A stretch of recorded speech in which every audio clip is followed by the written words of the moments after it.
Okay, so this video will show you how to synchronize a bundle E2.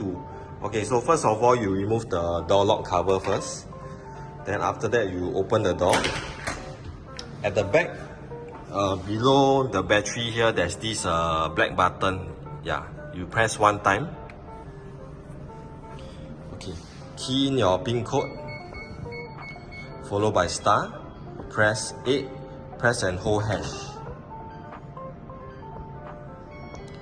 Okay, so this will unsynchronize the lock.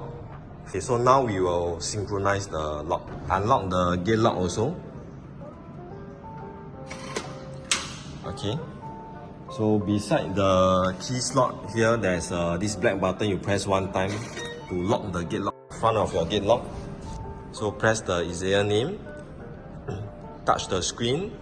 Okay, key in your master pin. Okay, so but you don't press OK, so leave it here on this page. Okay, so now you quickly go to the door lock. At the back here, you press the black button here. Okay, key in your PIN code, followed by star, and you press 3.